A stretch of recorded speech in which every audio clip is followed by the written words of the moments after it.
Number 2 of exercise 8.1. If the diagonals of parallelogram are equal, then show that it is a rectangle. तो हमें एक parallelogram दे रखा है और उसके डायगोनल्स इक्वल हैं और हमें ये बताना है कि ये एक रेक्टेंगल है, ये हमें प्रूव करना है।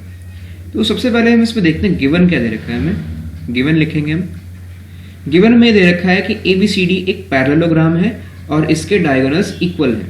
मैं इसे शॉर्ट में अगर लिखूं तो AC is equals to BD, इतना हमें गिवन है और ABCD एक पैरेललोग्राम है।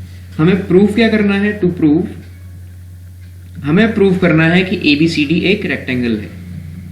ABCD is a rectangle.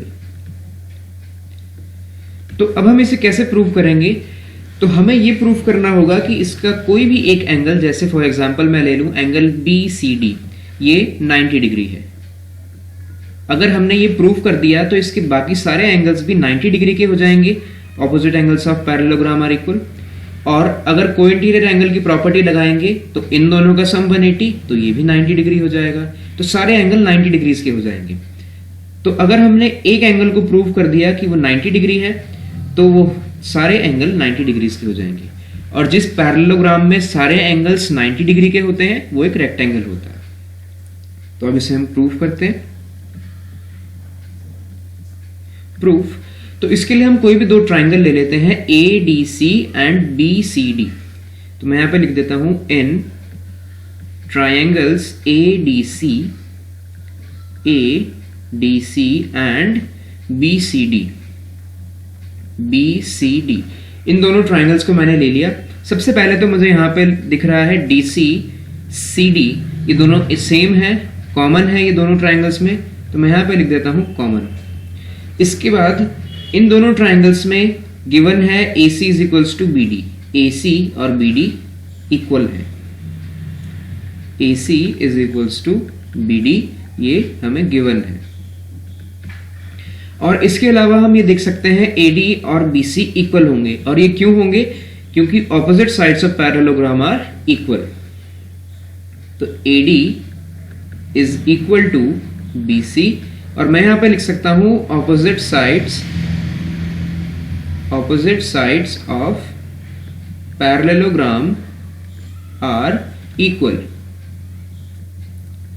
तो इस तरह से ये दोनों ट्राइंगल कॉन्ग्रुएंट हो जाते हैं। Triangle ADC is congruent to triangle BCD by SSS, side congruency.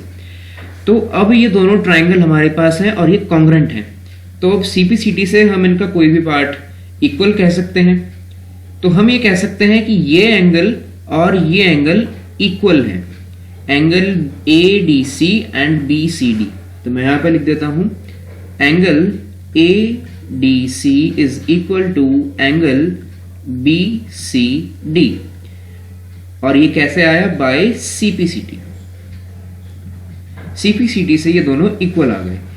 अब मैं यहां पर ये जानता हूं कि AD और BC पैरेलल है, ये इसके पैरेलल है और CD एक ट्रांसवर्सल है।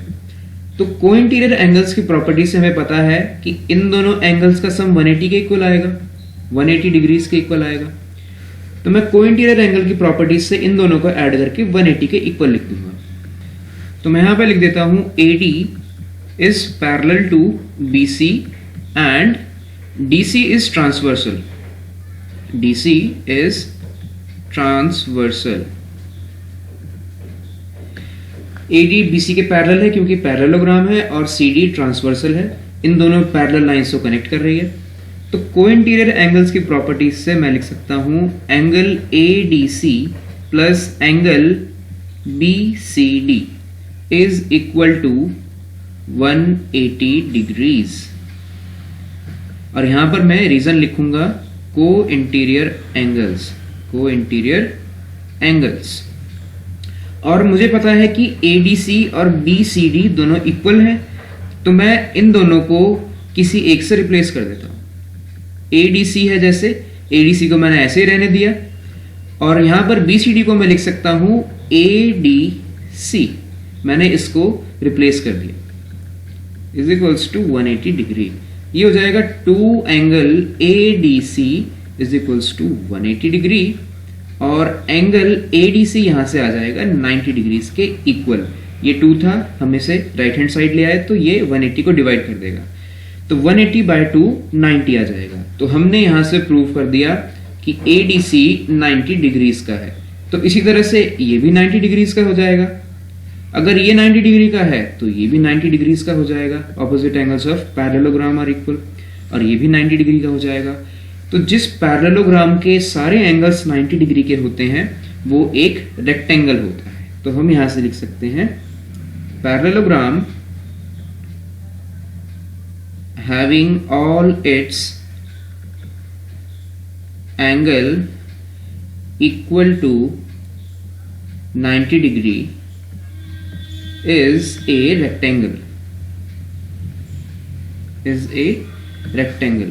या फिर हम इसे ऐसे भी कह सकते हैं कि पैरेललोग्राम का कोई भी एक एंगल अगर राइट एंगल है, मतलब 90 डिग्री का है, तो वो एक रेक्टेंगल है। सो हेंस प्रूफ, इस तरह से क्वेश्चन कंप्लीट होता है।